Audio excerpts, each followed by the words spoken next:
No. I'm doing the best I can. This is actually early. Normally we're 10 minutes late, you know, so. Noon. I know. Hebrew, this says, may I help you? It's a rude way of saying, may I help you? Huh? What is the polite way? There is none. Hebrew, no, it doesn't exist. Yeah. Now you have to translate. So. Here.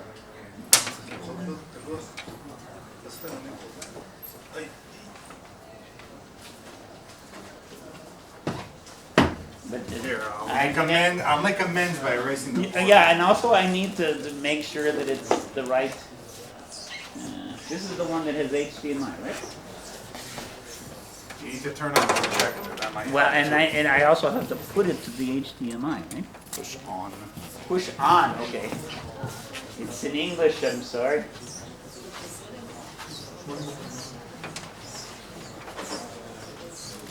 On Saturday, I'm looking for a guy's house, and I asked two little kids, "Do you speak English?" They go, "Yes, I'm looking for this house." They go, "What is the name?" And I go, "Eisenberg." And they go, "It's right there on the mailbox, Eisenberg," in Hebrew. So I don't know.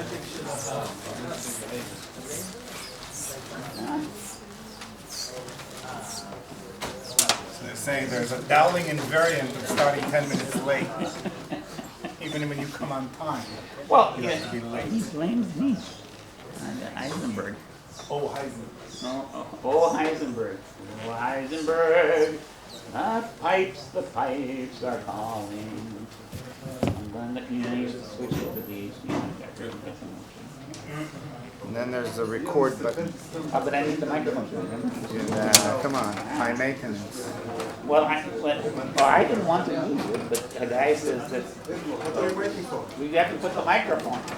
Oh yeah, you do. Is it already recording automatically? No, you have to press הקלטה. No, because no. So יש פה... part of I know, but they said it's configured from far away. No, you don't have to touch anything. So press it anyway. Then. When you start talking, press this the record, the button here. You think? Just to be sure. If it didn't start to record by itself, it didn't. It's not working. Is it working? Make a fool. A fool? Yeah, make a fool. I think it's working. Stick that somewhere. Where the sun doesn't shine. Now you have to also project. Yeah. Is that going to happen? Well, is it on the HDMI? HDMI. You have to push HDMI for Well, it actually to work. It works. That's why you're here, Kat. Yeah. That's why I pay you the big bucks.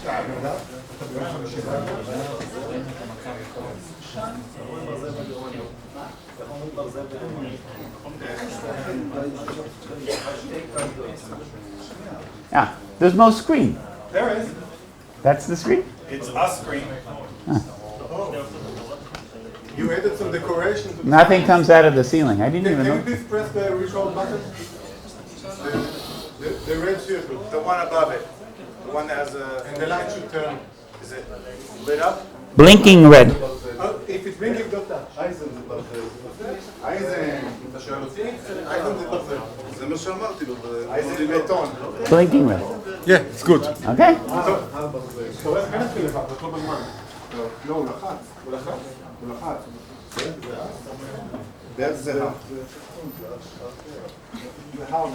This is the American Sunday. You're taking a picture of this? John, we are on Monday today. All the slides are here. You don't have to take pictures. Okay. Oh, you only want that. I thought I sent this to everybody, but apparently not. Okay. Only the registered. Okay. No, the register didn't get it as well. The register didn't get it either. Send the link to the files themselves, not to the Okay. So, suppose I have a probability distribution, okay? A probability distribution, a classical probability distribution, okay? And I am trying to measure, so what am I measuring? Phi, right? So this is phi, and it's peaked around phi, right? And so I want to that's the underlying thing that I would like to measure. Now, I would like an unbalanced estimator. So in this room, I would like a balanced estimator. The room is unbalanced, right? Because the peak of the distribution is somehow way over on this side. That is an unbalanced estimator. Okay, so a balanced estimator means, so what am I doing? I have a device. We've already seen this. We've taken, this is my source, this is my phase shifter. All right. And then this is my detector scheme.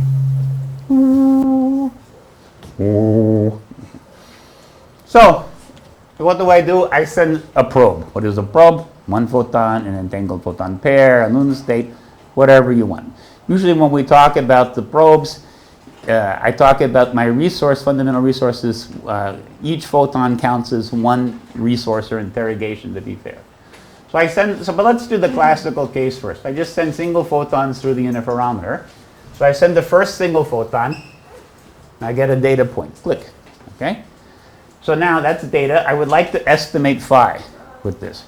Not going to be doing a very good job. Okay? So now I send another photon, but because there's fluctuations, even the quantum ones, I get another guy here. Okay? So now I can say, well, if it's an unbiased estimator, unlike this room, if it's a biased estimator, then I would really need more on one side than the other. I could say, maybe it's midway between the two. Okay? So I get the beginning of an estimate. So I should not ask this. Everybody knows Bayes' theorem. Bayes was an Irishman, I think. So Bayes' theorem says that... Nobody's perfect. Nobody, I know. Well, he was a Protestant, so it's not exactly the real Irish. It's half Irish. He's not the Catholic one. So Bayes' theorem says when I estimate something like this, I have a probability I have a probability of this unbiased estimator, and then I have one data point that's not very good. Okay, then I get the second data point, and I update my estimate of where the true probability distribution is and the mean and so on. And as I get more data points, the Bayes theorem, and again, I'm not doing a lot of the math. I give links to folders in there, which nobody has now, to the papers, which has all the math in them. But I'm trying to give an intuition how this works. So then, so I get another data point. Okay, so I can update my estimate using Bayes' theorem with the other data point, and then I get over here, and I get over here. So this is the true phi that I'm trying to measure. So the phi with the hat is my unbiased estimator. As I take more and more data, this becomes closer and closer to phi. So it's not an operator.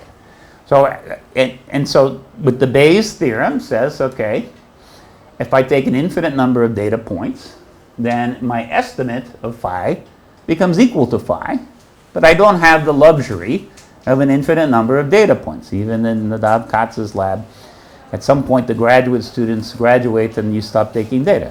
Okay? So then the real question is that if I have n data points, or n photons in this configuration, how good can I do? That's the whole estimation problem. We've been talking about shot noise limit, Heisenberg limit, but it all boils down to if I have n probes and I send them through this device and I try to estimate phi, how good can I do? Okay. So that's the theme of today's lecture. Can I lower the... I'm getting feedback. Where's my clicker? Okay. There's a button there that can mute you. Yeah. Can you take it out of your pocket for a second? No, the clips you can... Should be volume. Just turn it down a little bit. I don't need it, but the recording requires it, so... There's mute. So just put it a little bit further from your mouth, maybe. Further? On the old ones there used to be. Okay. Well, I think it's only when I talk directly into the thing like this. I won't do that. When you move over there. Oh, there is one on the podium. Here. Ah. Do אני משפיע? השפעתם? It was too... Maybe go over there. Go over there.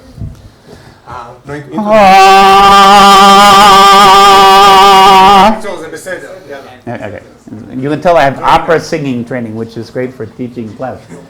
Okay, so this is the whole thing. How many points do I need to get a particular accuracy in measuring the phase? Okay, and I never get perfect accuracy.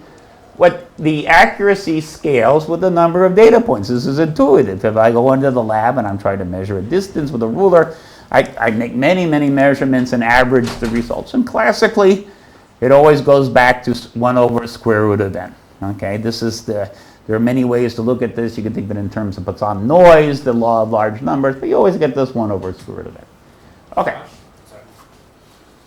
Phi here, not at. Phi is a distribution or a... Phi is, yeah, this is... Phi hat, you need like a flat bar or something. Yeah, this is the average phi. Okay. Better? And then I'm stealing these photos from all over the internet. So sometimes phi is phi bar, and then it becomes theta, and then it becomes theta hat. So you just have to keep up. Okay, but I didn't have half of Guy Eisenberg's whiskey allotment yesterday, so this should be, but it's a little bit more mathematical. Okay, so here we are. Classical and quantum parameter estimation. Blah, blah, blah. Blah. Okay, so let's, this paper is online, but I'm going to do a little bit before I get to this. So we start to discuss this Heisenberg limited parameter estimation in this paper, and then I give you Kaushik's PhD thesis, which is like a book, which has the full quantum Cramer-Rao bound derivations and everything in it.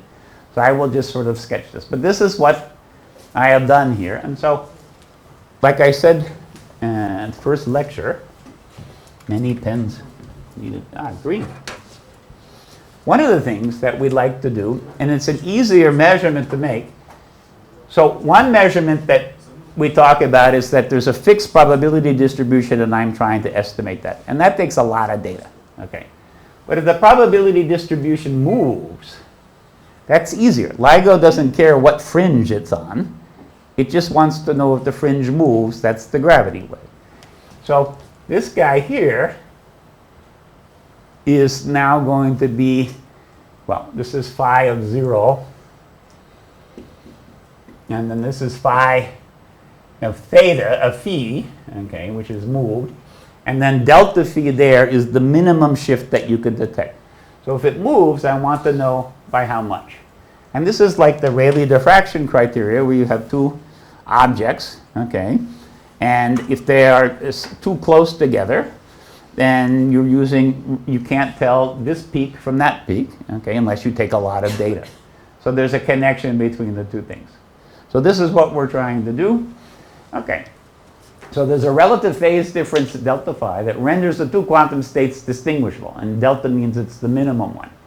So that means the state here and the state here are orthogonal.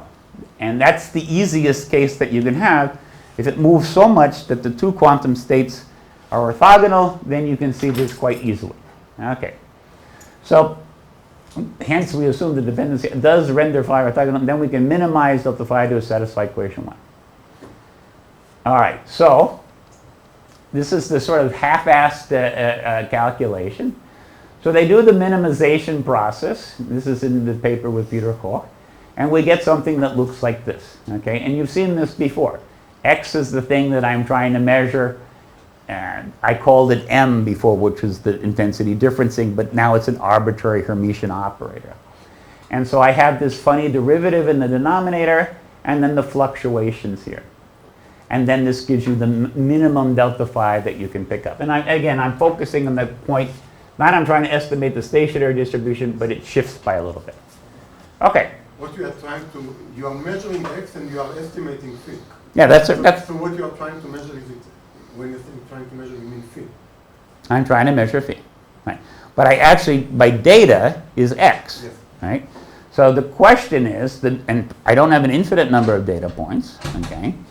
So, and the data in the X, the data has fluctuations in it, and typically I'm ignoring classical fluctuations from the laser intensity fluctuations. I'm only thinking about quantum here. So when I'm doing classical parameter estimation, there's a limit on how much these fluctuations can be. Okay, so if I'm doing, and we've mentioned this before, if I'm doing Mach-Zehnder interferometer with classical laser light has no fluctuations, okay, in principle. And so delta x is 0, and I can measure the phase with infinite precision, okay, classically. But in quantum mechanics, we went through this the first week. The electric field fluctuates, the intensity fluctuates due to the shot noise, the vacuum leaking in the unused port. So this thing is never 0. And then the question is, how small can we make it using entanglement tricks or not entanglement tricks? And this thing always shows up in the denominator. Why does that show up in the denominator? Okay. Because that's the slope. And remember when I had my interference fringes and I said, if the slope is very steep, I do better, right, intuitively. Well, the slope is dx d phi. I want that to be as large as possible in the denominator to make delta phi as small as possible. So that's the intuition behind that. So when I derived this the first time, I gave a calculus 101 approximation with differentials. Okay. Now we're going to do a little bit better because you might not necessarily believe that. Okay. So this is the first stab at this. So Mandelstam Tam, okay. The Heisenberg uncertainty principle for x and p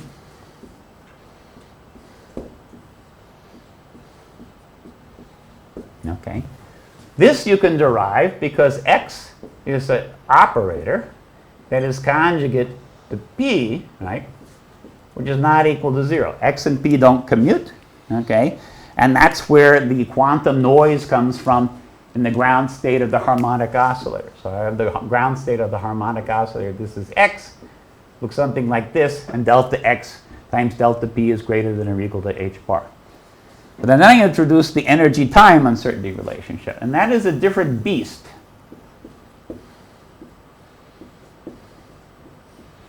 Why? We have a perfectly good operator for the energy. It's called the Hamiltonian. Okay? But we don't have a time operator. That does not exist. Okay? So, equivalently, you remember I rewrote this in terms instead of energy times time is greater than equal to h bar. I had a delta phi times delta number is greater than 1. I derived it from this. So that's having a time operator is equivalent to having a phase operator. Let me write it over here so you can see it. We have a number operator. That's just A dagger A for the harmonic oscillator. And so if I had a phase operator, and this is greater than equal to 1, not equal to 0, yeah, fine. Away we go. Well, we don't have this. For the same reason we don't have that. I actually derived this from that. So there is no convenient phase operator. Okay? So I can't just lift this formula and apply it naively directly to energy and time. I have to do something a little different. Now there's two approaches. One is you try to construct a phase operator. So back in the 90s there was an entire industry of making phases. So there's the Peg-Barnett phase operator and the Barnett-Peg phase operator, and they're not even the same thing. Okay. They don't give it. So every guy is coming up with their own phase operator, and this is the road to hell, because you can construct something like a phase operator in some limit. It becomes, you get the right answer, but you get extra additional terms, and I don't want to use a theory that I cannot compute and get a number quickly. I'm a lazy theorist, remember? Hans Bethe once said, the job of every theoreticon, the job of every theoreticon is to produce, at the end of the day, a number which you can compare to the experiment. And if you're not doing that, you are not doing your job. Okay? So string theorists, they produce. Well, I used to think string theory was a theory of everything that predicted nothing. But Ephraim Steinberg said, no, it's a theory of nothing that predicts everything. Okay, but at any case, you don't get a number out at the end of the day. And with the phase operators, you can get some numbers out, but it takes more than a day. And so we're going to take a different approach. So this is related to something called the quantum speed limit. When you have a Hamiltonian evolution of a Schrodinger equation, the Hamiltonian tells you how fast the wave function will evolve, right? It's always something like e to the I. This is the evolution of the wave function. And so it's guided by this operator, but time is not an operator. What is that constant? Y bar. It's Dowling's constant. Okay, so H bar. 1 over H bar? Yeah, exactly. So I actually have a lot. I have a LaTeX that rotates H bar by 180 degrees. So if you want to put Dowling constant into your paper, so the reason I like Minus. there's a minus. Ah, That's good, minus. thank you. Plus. Minus. Okay, but this is essentially the speed at which the Schrodinger equation evolves is guided by the Hamiltonian. Okay, so there is a connection between energy and time, but it's not this. With the operator, there's no time operator, but there's a speed limit on how fast a wave function can evolve, and that speed limit is controlled by the Hamiltonian. So we're going to get at the energy time by a different route. The reason I like this is because what is this constant? Oh, who is named after it? Planck. Okay. Who is that constant? Dirac. So Dirac got his own constant by dividing by 2 pi. So if Dirac gets his own constant by dividing, I can get my own by doing this. It's just as good. Anyway, I put this in the publications, and the editors say nothing, but they rotate it back. But it's very nice because often when you're solving the Schrodinger equation, you have e to the I and some horrible square root of blah, blah, blah, blah, blah, all over H bar. So typesetting becomes much easier if you have 1 over H bar. You can just put that out front. Professor Eisenberg. The way Heisenberg. the way I understood Mendelssohn time is that it's a relation between the accuracy you can measure energy to the time it takes you to measure. So the Hamiltonian, how is that related to your interpretation? Well, yeah, so it depends on how you want to pitch this. So if you read this in Griffith's quantum mechanics, he calls it the quantum speed limit, as does Seth Lloyd, but we're not allowed to speak of Seth Lloyd as of yesterday. And so the point is that, you know, when you're talking about, imagine this as a pulse now, evolving, a Schrodinger wave pulse, right?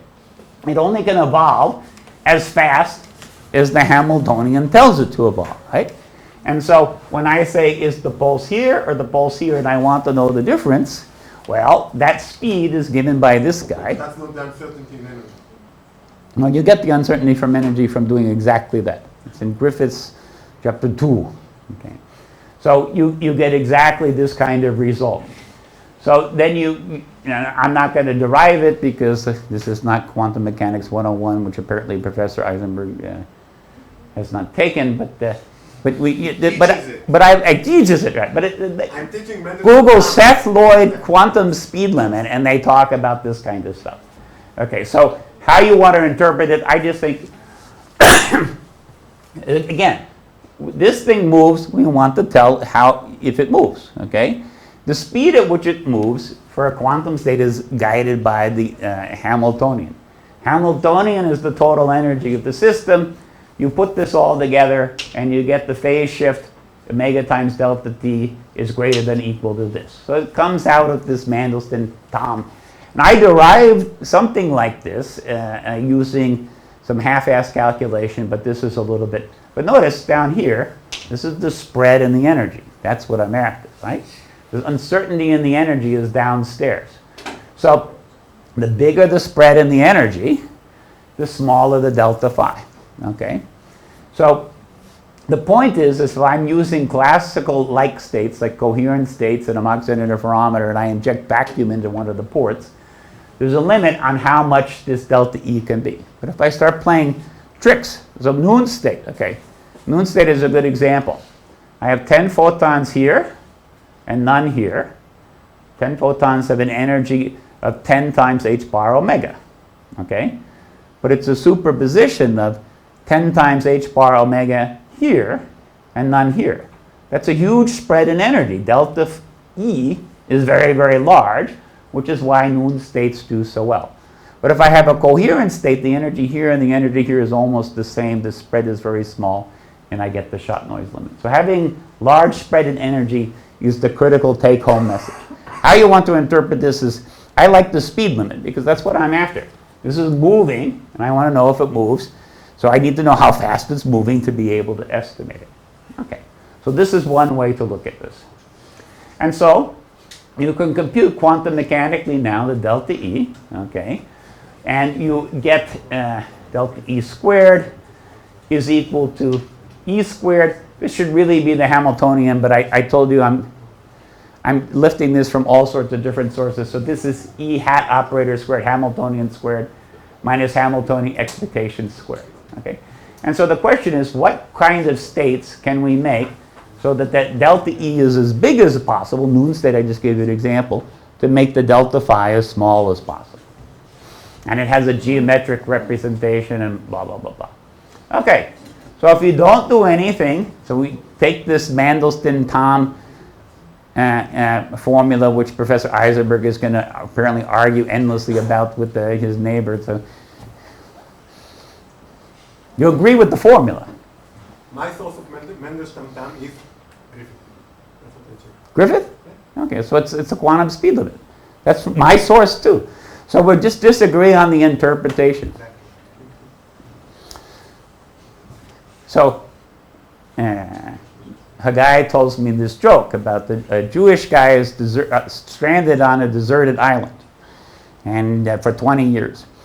And he builds up a farm and everything to survive. It's like Tom Hanks on Castaway. And so finally they come to rescue him, and he's very proud to show he has a farm and he has a house and water plant and everything. And two shul, synagogue, okay? And they say, why do you have two synagogues? He goes, well, this one I go into, that one never. So it's the same with the interpretation of the Mandelstam-Thom. You know, that interpretation, never. Okay, fine. So if you look at states, coherent states are, okay, this is written some time ago. Now we know, if you go back to the Mach-Zehnder interferometer. Now here's my Mach-Zehnder interferometer, okay. Let me do the real one here. Am I allowed to write here? I guess so. So remember, if you put anything in here, and you put vacuum in here, you always get the shot noise limit, okay? We have a proof. This can be mixed, it can be pure, it can be whatever you want. You put vacuum in here, you always get the shot noise limit, which reinforces this idea of caves that the shot noise comes from the vacuum fluctuations. So it says here, when coherent states are used, delta E is always given by this. So when I use any state, it doesn't matter, and I mix a vacuum on the other port, delta E is always given by this, where this is the mean number of photons for that state. So that's a much more general statement. There's nothing tricky you can do by playing with this state. It always gives you the shot noise limit. And the pi over 2, well, didn't we set pi over 2 equal to 1? We said 2 equal to 1, so it's just 1. Okay. I don't care so much about these factors. Okay, so when you're doing this kind of, so when I first derived the Mandelstam-Thom limit, I did something with the Calc 101 approximation with differentials. But the cheat was that when I did the Calc 1, I said that the quantum fluctuations are same as some kind of classical fluctuations. So you get the right formula, but the logic is not right. So this is a slightly better computation with truly with the quantum fluctuations. Okay, but then phase instrument, and this indication was the indication was that the phase instrument could not improve beyond the so-called Heisenberg limit, and so we've seen this before. Okay, and so the question is, can I do better than the Heisenberg limit? You know, is there? I mean, why is that the ultimate limit? So remember, we had the paper, blah blah blah blah Heisenberg limit, and I went to Burnett and said, "How did you? Where did this come from?" He goes, "Well, we just made it up." Okay, where they said the fluctuations could never be bigger than the mean. So you could actually beat the Heisenberg limit, but just by a little bit. So the question is, why is the Heisenberg limit truly the limit, or Heisenberg scaling? Okay, so back to our qubits. We're sending the qubits. This could be a clock, 0 and 1. It could be the upper and lower arm of the interferometer qubit. Remember, the Rosetta Stone says it's the same thing if the mass is the math is the same, if the mass is the same. If the math is the same, the physics is the same. So let's review this a little bit more detail. So now I'm taking my qubits, single qubits, and I'm sending them through the interferometer one at a time. Okay? And they all look like this. So here's some fancy notation, but I'm going to measure this using an x measurement. In x is the direction on the sphere. And each guy gets a cosine theta. If I have a bunch of independent guys, n of them, I get n cosine theta, phi.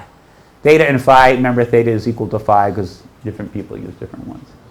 Okay, so if I take independent qubits, the best I can do, you run the numbers, you take the Mandelstam formula, the x, the observable now is sigma x, okay, and you calculate this and you get the shot noise limit.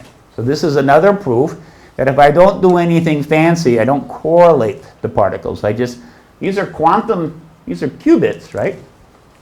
These are quantum. I'm going to hoist myself by my own petard. These are quantum states, but they're not entangled.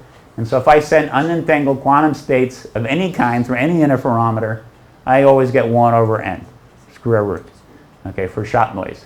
So that's a separate proof from the Mach-Zehnder in qubit language that 1 over square root of n is the best you can do without correlating things. All right, but we've seen this before, right? With the help of quantum entanglement, we now know how to make noon states. So we can do this with either the Mach-Zehnder, or we can make the noon G8Z states in the clocks, okay? And we get this factor. This is the magic thing, okay? Here, when the n shows up there, okay, and that gives me shot noise. I need the n inside the cosine for it to oscillate n times as fast. That's my super resolution. That's my super sensitivity. So, John, what's that operator? The K1, K equals 1 to n. What is that? This is the detection operator is we're making a sigma x measurement in the Bloch sphere. And this is a tensor product. You could put a capital pi there. So I'm just making a sequence of x operator measurements independently of each other. Peter Koch, my PhD, he was my postdoc at the time, and he gets fancy with the notation. I would have used the capital pi for product. This is a sum, not product. This is the sum, not a, this is a sum. It's not like a chronicle product. Yeah, It's It like does look like a plus sign. Let me like think. when we are doing Yeah, oh, no, angular momentum. I apologize. Replace it with the sigma. Okay. So, and obviously, if I add up n independent guys, I get an n. Okay. And then you get, so this says if you don't do any correlation, you recover the shot noise limit 1 over square root of n. But then we see now, when I put the n here, right, okay, and then I have the G8Z or the noon state, I can write this G8Z state. So this is important. Why is this important? Good question.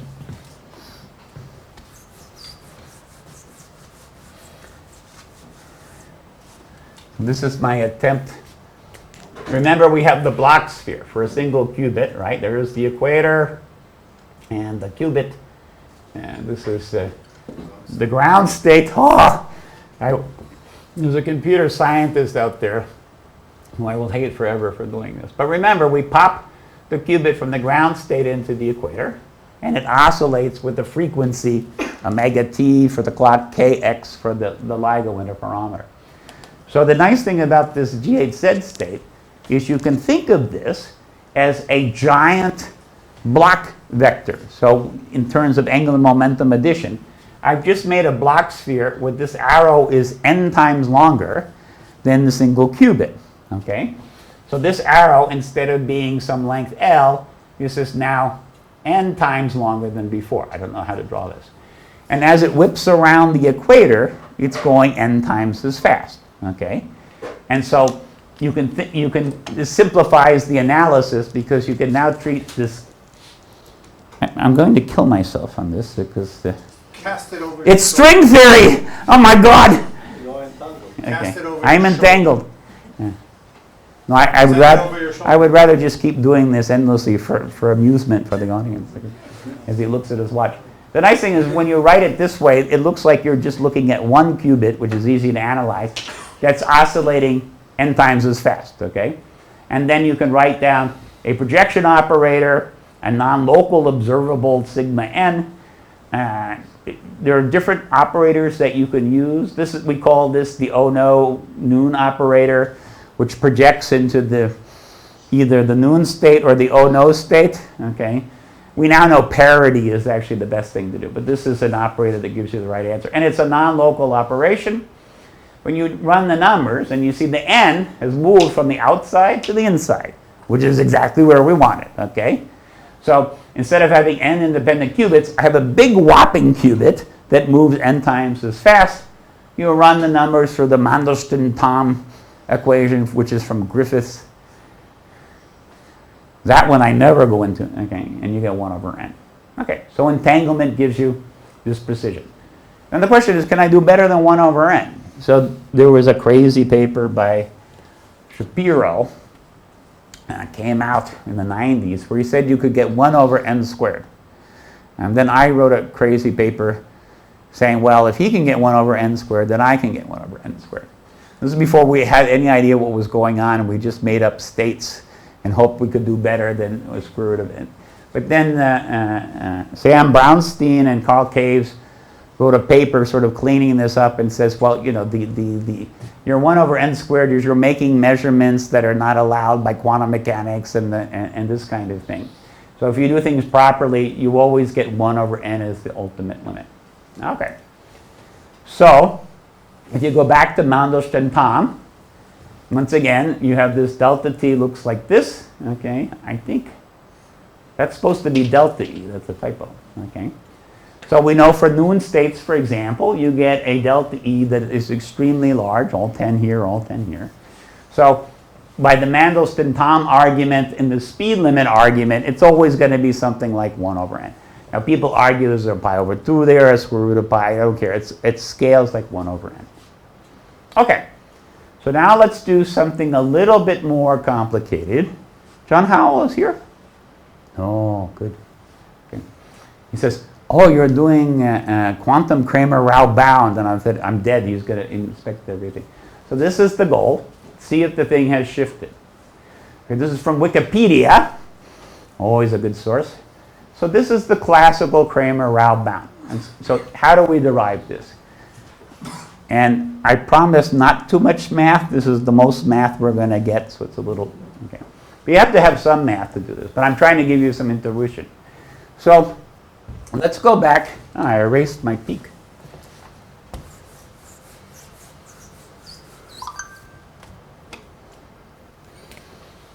So I've got the peak, and then there's some mean phi bar is a function of phi, and then I've got my dots. Okay, let's match the Wikipedia article theta. This is theta, and then theta hat is my estimator, right? From the data, I construct a theta hat, and if my estimation procedure is good, in the limit of the infinite number of data points, theta hat should approach theta bar. Okay, that's the goal of parameter estimation. So the theta bar doesn't have a bar over it, but the theta has a hat. And so now what we do, and I'm not going to go through this because it's a bit long, tedious calculation. It's in Kaushik's PhD thesis, which is 107 pages long. So it's in the folder, which you now can access. Please read it. Okay. But let's go back to the Bayes analysis. So remember the Bayes, the Irish guy. I make one data point. I estimate what the phase is. I do a crappy job. I only have one data point. 2 data points. I now update my information about what the phase should be. I make a new estimate. So each step in the Bayes algorithm, I give a probability, a weight to the estimation factor based on the previous data. And I keep updating and updating and updating. Okay, so when you're trying to do this rigorously, one way to do this is to take your data and run Bayes' algorithm, okay? And you run Bayes' algorithm and you can get a better estimation of the phase. But this is complicated. You have to put it on the computer, run the Bayes algorithm. So remember, I'm a lazy theoretician, okay? So I don't want to do it all on the computer. So we make 2 approximations with the Bayes analysis, okay? One is the probability distribution is relatively well peaked. It's not flat. There's some peak that I'm looking at. That's the first approximation. The second approximation is that I assume I have an infinite number of data points, okay? We'll always do worse than that in the lab, but I want, instead of doing a computer algorithm with my data, I want a simple formula, okay? Under those 2 approximations, you end up with this thing. So this is called the Fisher information. This is the number of trials, the number of photons, or the number of data points, okay?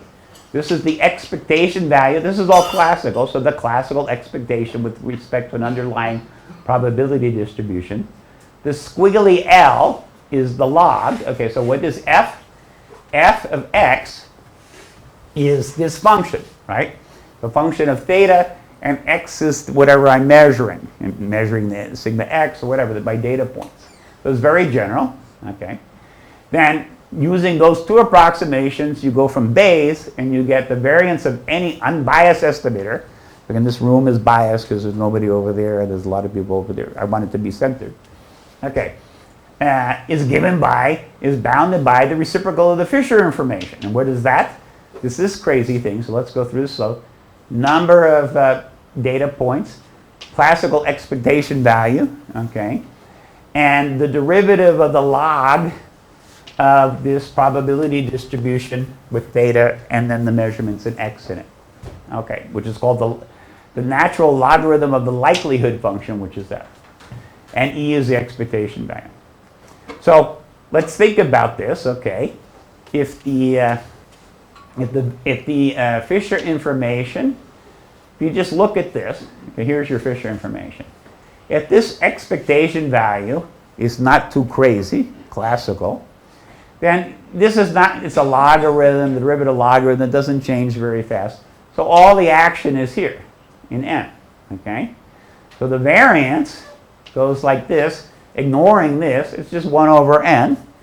But variance is the square of the standard deviation, so immediately you recover delta theta is 1 over square root of n, which is shot noise from the classical parameter estimation. So you can play games trying to make this go slower and faster or whatever you want. Classically, you might get a factor of 2 there or half, but it's always going to be 1 over square root of n. Because there's not too many tricks I can do in the classical world here, okay? And so the efficiency of the unbalanced estimator, and so the Cramer-Rao bound says this has got to be equal to less than 1. So if you run all of this crap through, you get this has got to be 1 over the square root of I. I is proportional to n, so it's 1 over square root of n.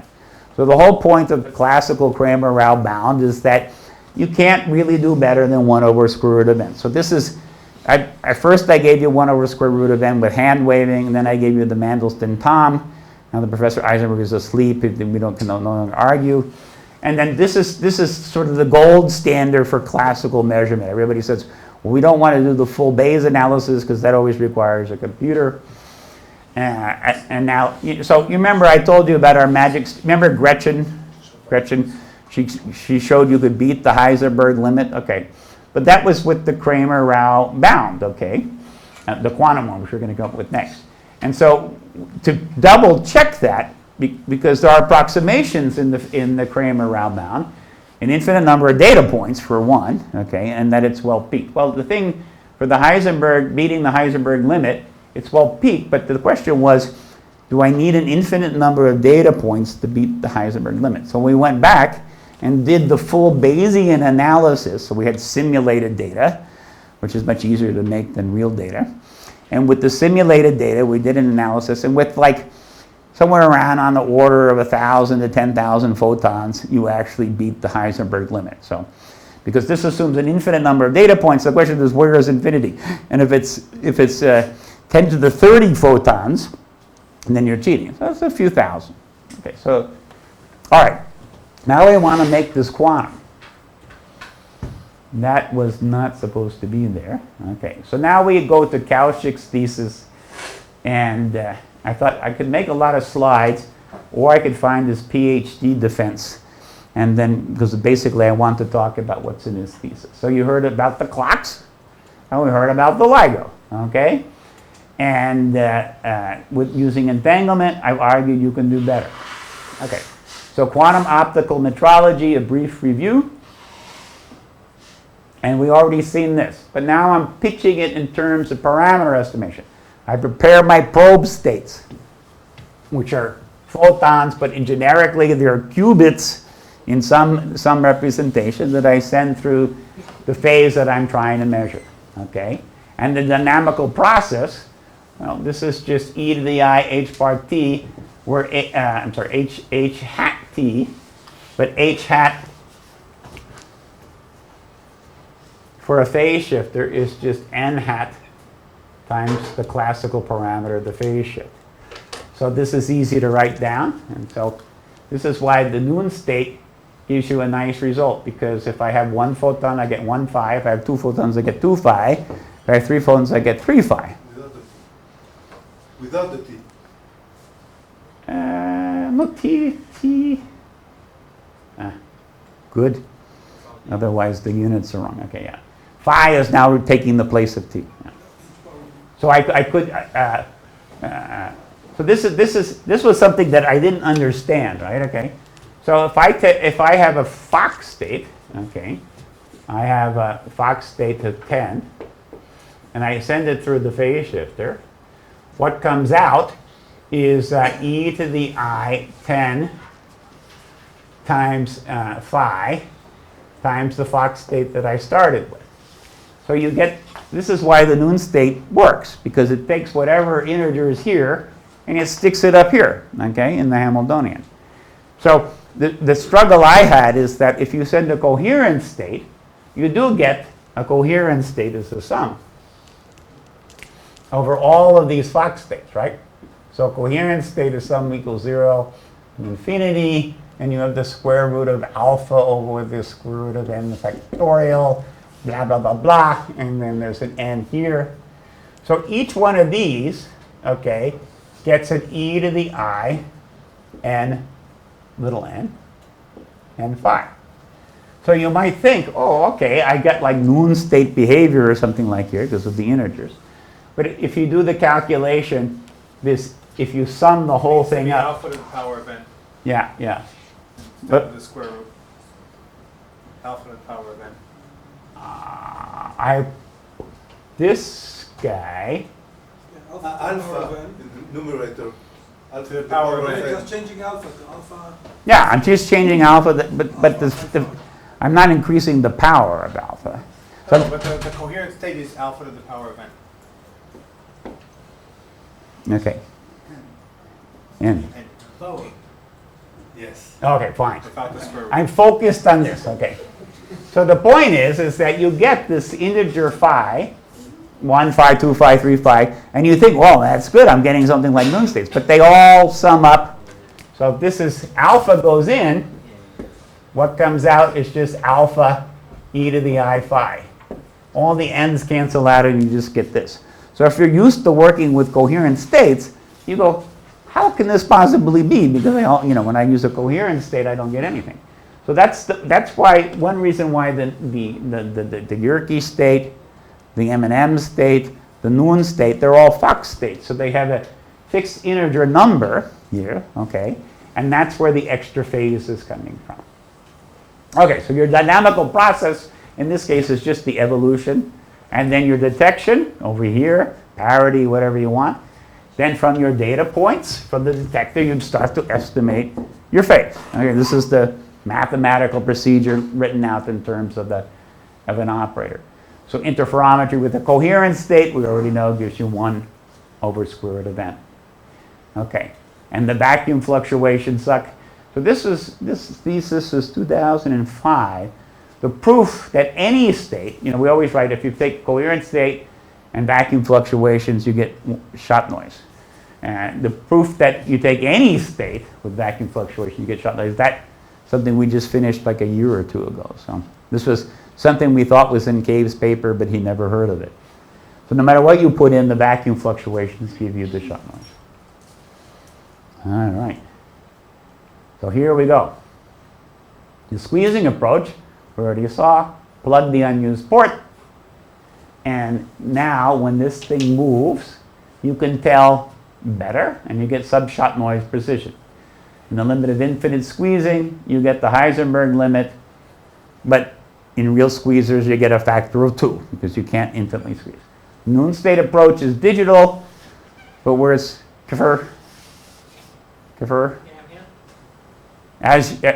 There. Okay. As you said, well, now I only have 6 or 4, and so what am I going to do? It sounds like your experiment. Okay.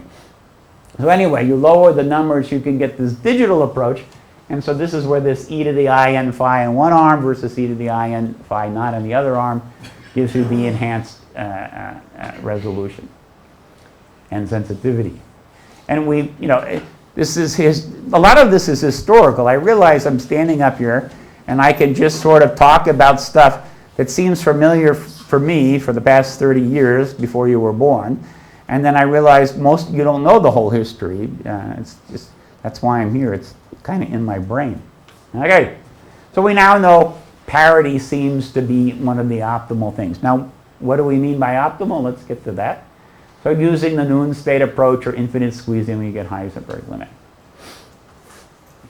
And then this is the review of the Hoffman. Okay, squeezing, it doesn't get you too good unless I bring the squeezer down. So now I take the coherent state and squeeze vacuum, but I match the intensities. And you saw this before. This is from Yaron's paper. Then you get the poop is removed, and you get this super sensitivity. We'll come back to this scheme later. Okay, so now I just kind of reminded you where we were. So what are we doing now? Okay. So I'm now going to switch from the classical Cramer-Rao bound to the quantum Cramer-Rao bound. So the first part of the switch is easy. So this is some probability distribution, right? It's a probability distribution of x, which is related to the data points and the phase that I'm trying to estimate, right? That's my probability distribution. So the first step is pretty easy. If I'm working with pure states, then the quantum mechanical probability distribution is given by an expectation value of some operator with respect to the pure state. So I can always construct a probability distribution from a quantum state and then just apply the classical thing. If it's a mixed state, a noisy state, then I have a density operator, okay, that's associated with the state. And since not every, do you know what a density operator is? Okay. So the third year student knows what it is. So the density operator is a lot like a probability distribution. So if I want to take the expectation of some operator O, I just take the trace of the density operator on O, and that gives me the expectation, okay? So the point is I can construct a classical looking probability distribution always from the quantum theory, and then just apply the classical Cramer-Rao bound. And so you get the same answer, except over my shoulder. I think I'm going to end up hanging from the ceiling by my neck. Okay. So you get the same formula. Okay. You have the only difference is that the expectation, which was classical expectation from before, you replace it with quantum expectation, and that's the only difference the only first difference between classical and quantum parameter estimation. Okay. But now there's an important. So this formula, if you go back What was I before is now F for Fisher information. What was N before is now nu, okay? But you get delta phi goes like 1 over square root of nu if the Fisher information doesn't give you anything fancy, okay? So if this is somehow independent of N, then you recover the classical result that delta phi goes like 1 over square root of nu, which is the shot noise limit. So I need something fancy to go on in here, okay? And the point is the Fisher information contains information about the fluctuations in the underlying probability distribution, but for quantum states like Noon states, we can have huge fluctuations that you can't get classically, so you get extra boost from the Fisher information, and so you can get Fisher information that's also proportional to nu, so you get 1 over nu squared, square root both sides, you get 1 over n. And you can kind of show, using the speed limit arguments and other things, you don't do better than 1 over n. But this is a separate course, which I will teach next year. So remember, crazy Dowling and crazy Brownstein, no, it was crazy Dowling and crazy Shapiro cooked up a state that had a 1 over, delta phi is equal to 1 over n squared. We do better than the Heisenberg limit. And then Sane, Caves, and same Brownstein said, look, if you do this parameter estimation stuff correctly, you never get any better than 1 over n. 1 over n and squared is out. You're basically, you're using a state that nobody can make in a detection scheme which is unphysical. So if you fix that all up and do the correct analysis, you go back to 1 over n. All right. So n is, nu is the number of measurements. And this derivative of the log we saw before, there's the probability distribution, and the expectation is here. So this is the quantum Fisher information is identical to the classical Fisher information, okay, with respect to some detection scheme. So what is lambda? Lambda is a detection scheme, right? Lambda is the thing that I deploy in Nadav's lab to get these data points. So this is, in classical theory, you have lots and lots of detection schemes, okay? And so this was the problem before. I'm going to do parity, I'm going to do difference, I'm going to do coincidence count, intensity. So each time I switch the detection scheme, I get a different result. If it's better than what Milburn published, I publish, and away we go. And then you can play with the states, and there's almost an infinite number of possible combinations of states and detection schemes, and so you can write lots and lots of papers, okay?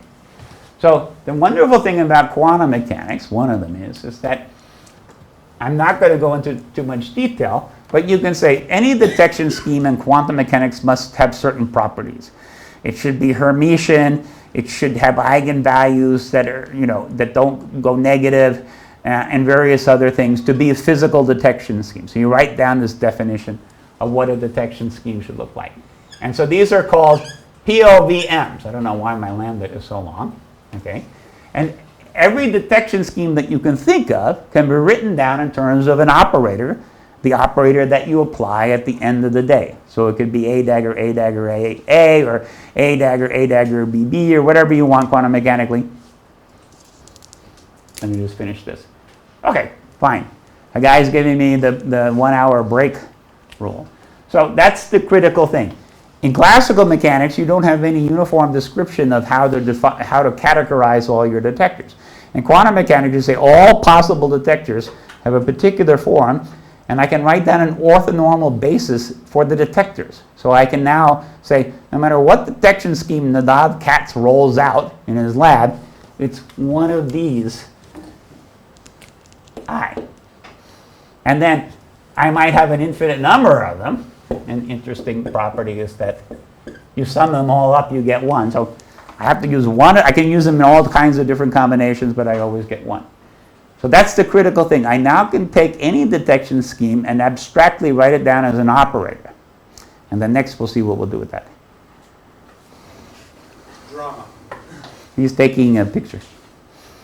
Okay. 5:10.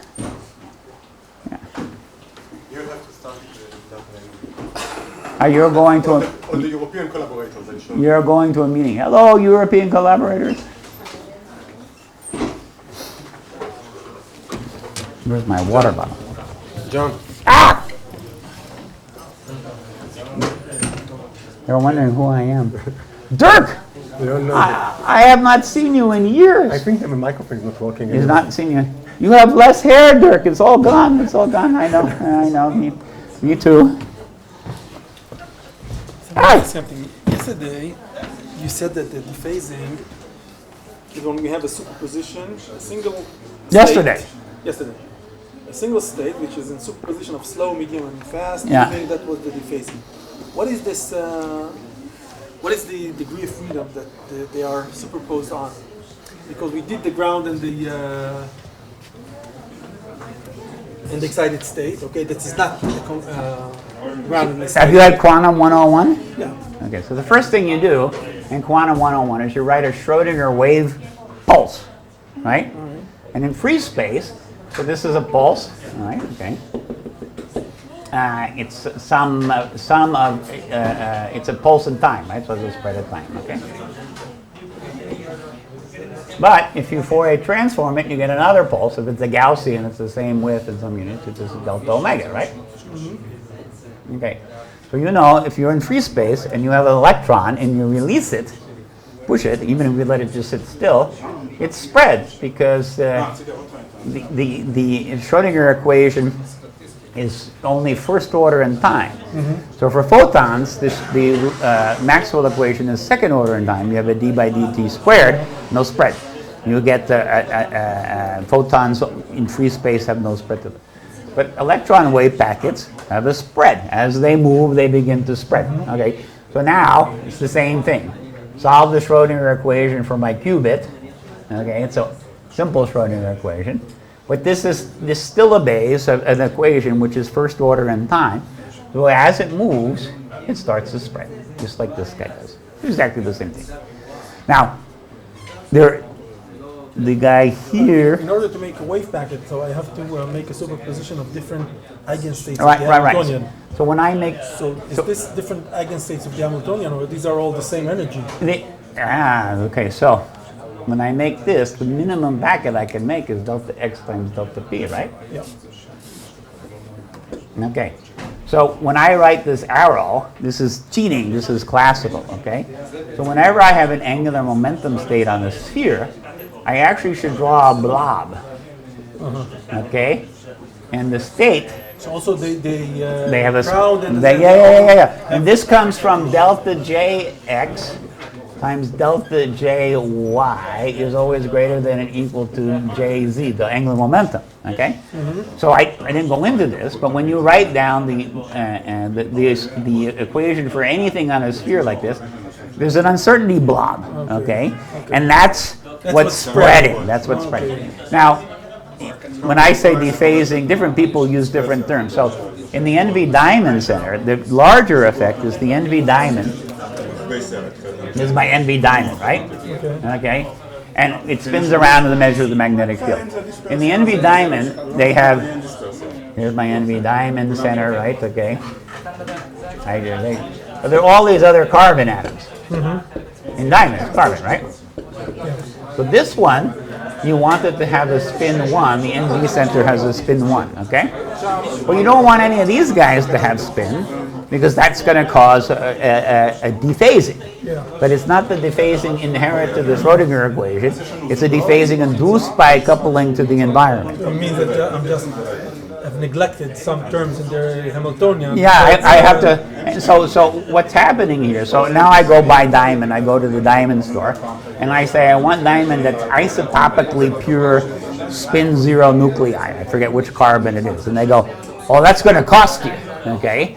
So 1%, if I get 1% of the bad carbons, okay, that's $1,000. If I get 0.1%, that's $1 million. So if I get 0.01%, that's $1 billion.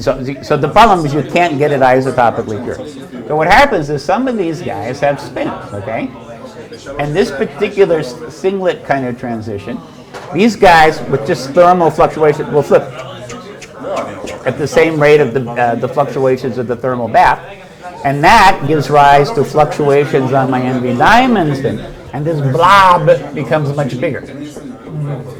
So in quantum computing, we call this decoherence, But in NMR, they call it dephasing. They don't care where it comes from, okay? So this is the much bigger effect at first. So what do? You try to pay for more expensive diamonds, or you could cool it. If you bring the NV diamonds down to near millikelvin temperatures, this goes away. Yeah, but I want to make a hat that I put on my head at room temperature and sell it to iMod that measures my brain waves and I can read your mind. Okay, this is a CIA program to do exactly this. The guy doesn't want to talk. You put the hat, read the brain waves, and see what he's thinking. I'm not kidding. Okay, so if he doesn't say anything, then you begin to cool it. no, we're not talking about that. Yeah, okay, you ready to cool it? If it's a man, it cools down. If it's a woman, it burns up. Yeah. It thinks about everything. But yeah, so the point is that this is going to run at room temperature. So if you run at room temperature, you have the dephasing. So when I'm applying the decoupling pulses, I'm actually protecting against this larger dephasing from the spins.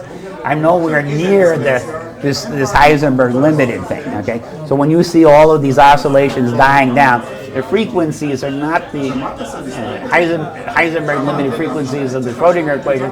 They're these frequencies that are coming from the back, okay? And that's critical because I can't really do much to control this. This is already Heisenberg limited. But this, I look at how fast are these guys flipping, what is the spectrum of this, and then I design pulses that attack this noise. I want to get to that, the Heisenberg limited. But even at the Heisenberg limit, you can play games. You can squeeze this, and this is another approach, okay? So I take this blob, which is a circle. I'm going to draw it like this, okay? And I squeeze it and put it into the equator. So now in the equator, it looks like a banana.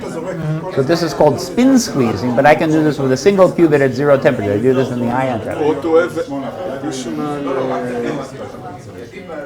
field outside the magnetic field. Well, it's not so much addition. To make the squeezing, you have to do something pretty tricky. But I'm just going to measure the. So I'm not telling you how I do this. I have some sort of operation there. But now when this guy spins around, right, it's measuring the phase. The minimum detectable phase is the width of the banana. So if I squeeze it, I don't care about what's going in this way. It's exactly analogous to squeezing in the LIGO. So as it spins around, my delta phi, I can actually make the delta phi small at the expense of some other parameter going up. Okay. So this was one of the first experiments by Wineland, and they use it in the clock. At the clock, they want to measure the clock rate, so they squeezed it, a single qubit, and then they get more accuracy that way.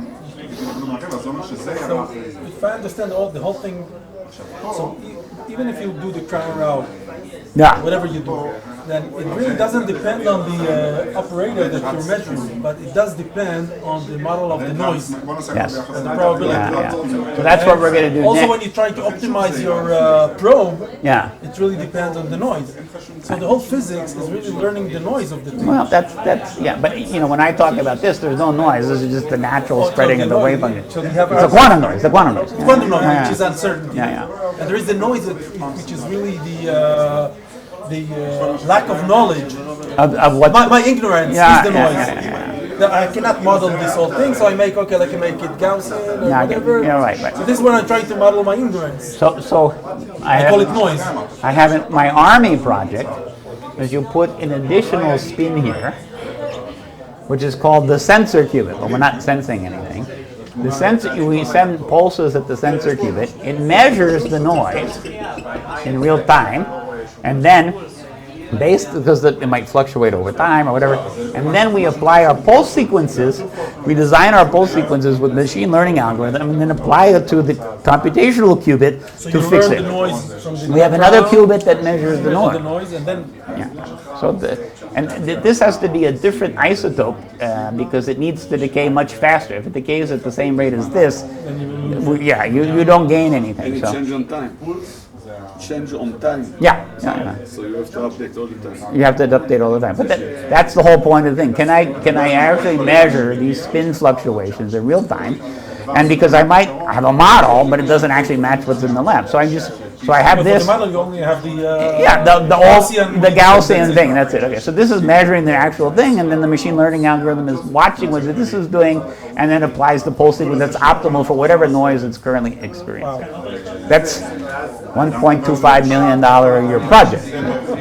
But we have NV diamond guy, we have ion trapping guy, we have a superconducting guy. I'm missing one, okay? But we're doing the theory.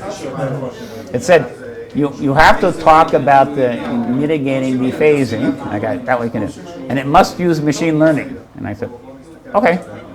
I go, why? And it just says it has to have machine learning. So if you don't put machine... But you assume that when you're using machine learning, you assume there is some certain model you don't know. Either machine learning or deep learning. Well, they don't know what they're talking about. So we're currently using a genetic algorithm and calling it machine learning. Just for optimization and search. Right. So machine learning requires a huge database.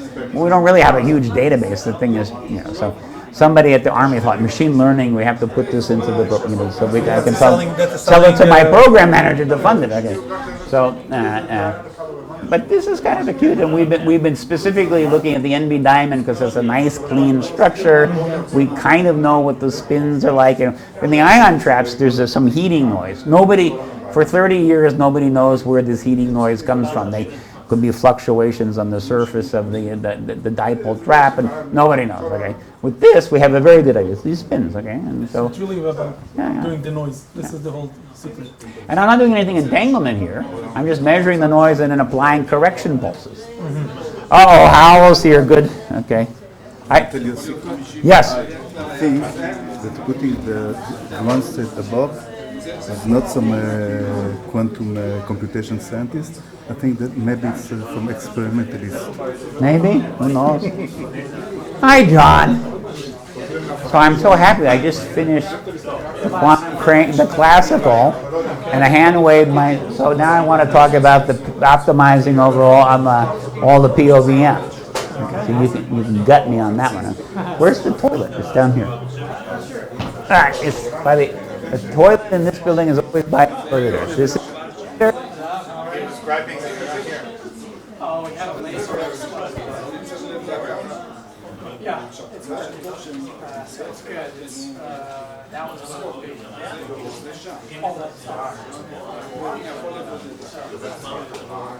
It took a long time to get them because we had a service agreement. Yeah, we had a seal, right? That was a part of the deal.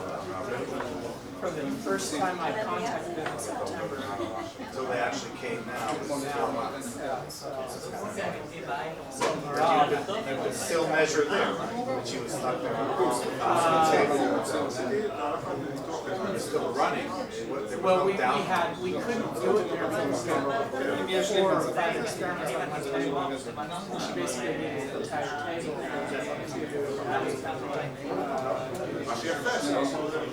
Now she has it. yeah, but she gets started next month, so we'll see how that goes. Yeah. I'm glad to have it. It's a really nice place. Really nice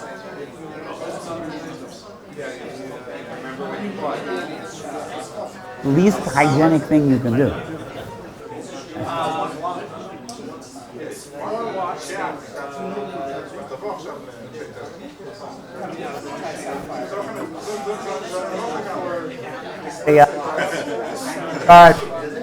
Howell.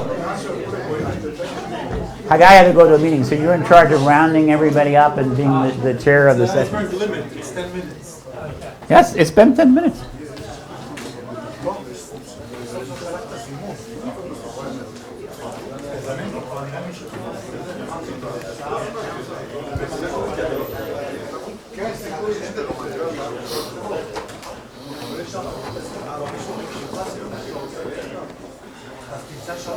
I was talking about non-biased estimation. So in this room, nobody sits over there because you can't get to those chairs. So this is a biased distribution.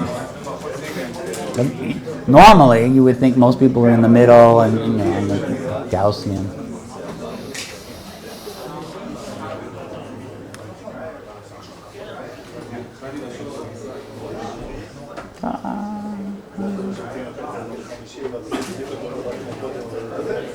I only have 40 slides for the. Yeah, but I get another. So each lecture is 45 minutes, so I have to pad it with jokes. head functions and stuff like that? No. Because we have people here who have never even taken a course in quantum mechanics, so I have to make it kind of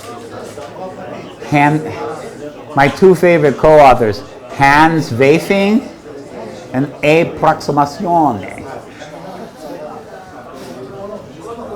Okay, so I'm uploading papers like my student's PhD thesis, which goes through all of the all of this maximum likelihood and all of this, and so the students who are experts can go and read the details. But for the talk, I'm just trying to give the intuitive picture. So please, you can go easy on me. Okay, you're the chair of the session. Tell them it's time to start.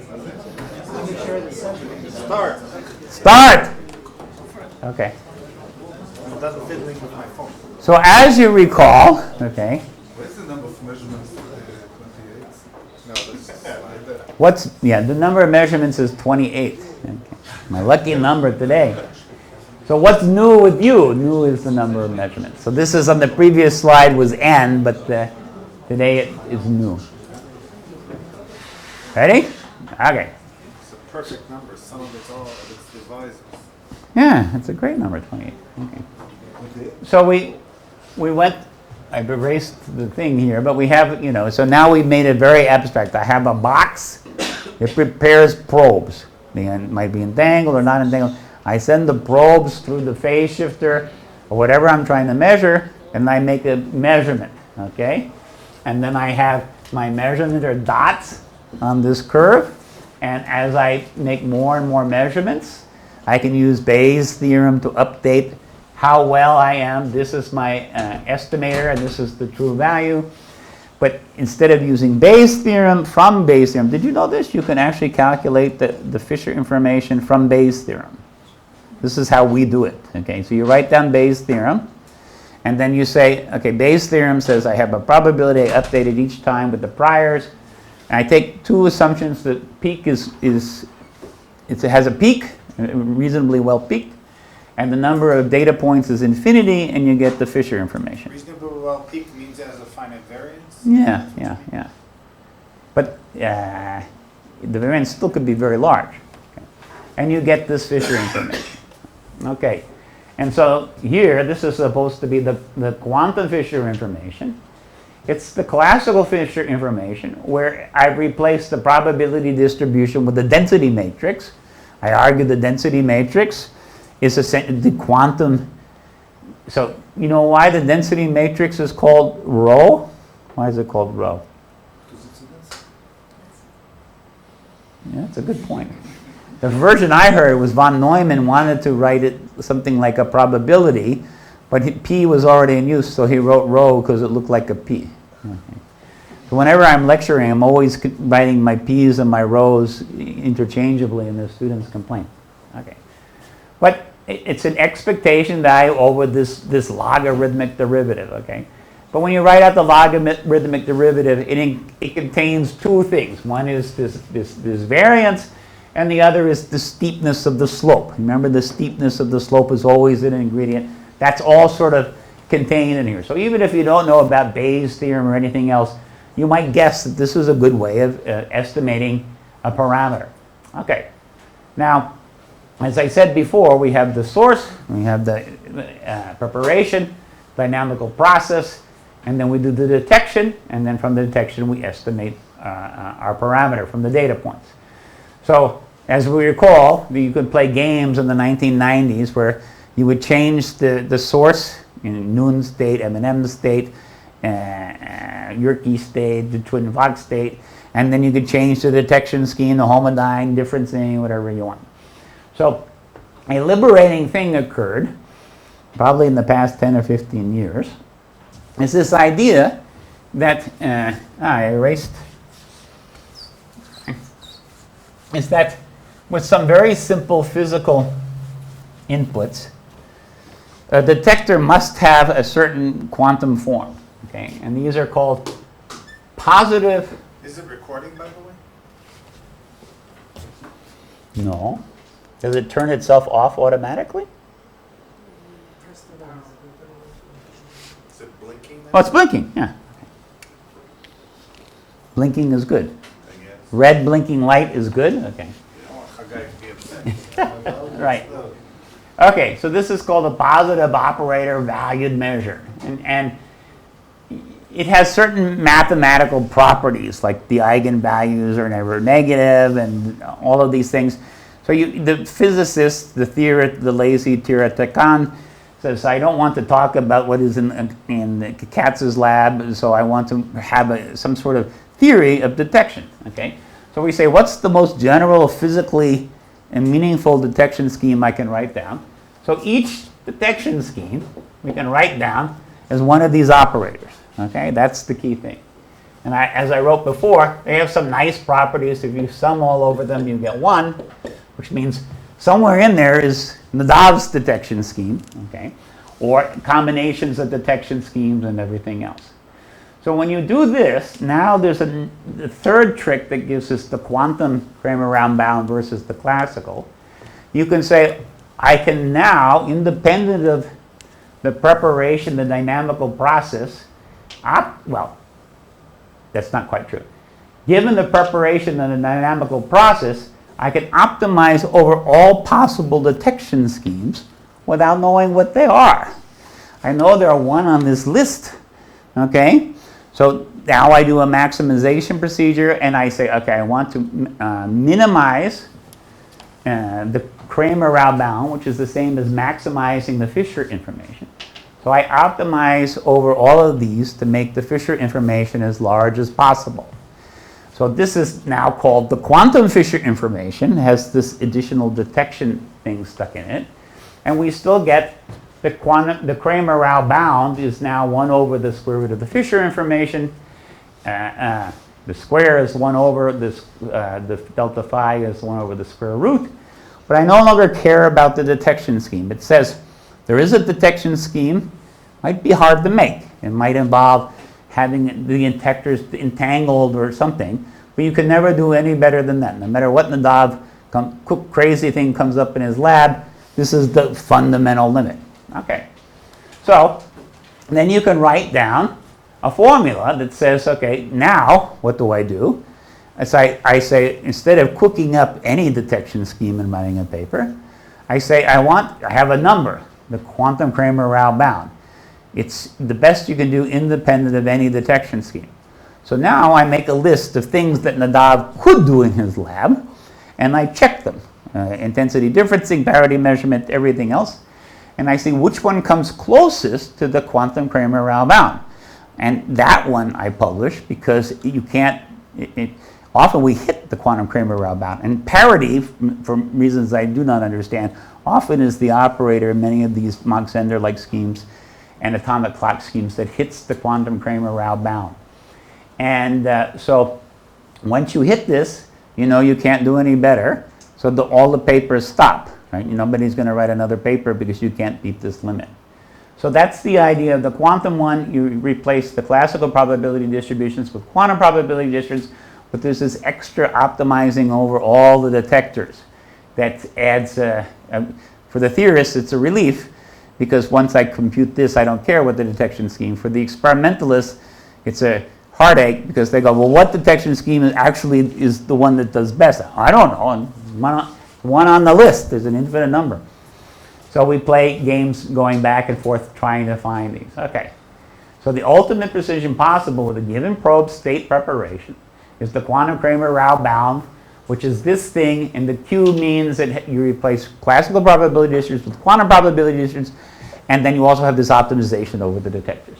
Okay. And that's the best you can do. Sorry, so you're saying that if you have a bunch of atomic systems and you want to reach your ultimate limit, you measure parity? No, that's not quite the statement. Okay.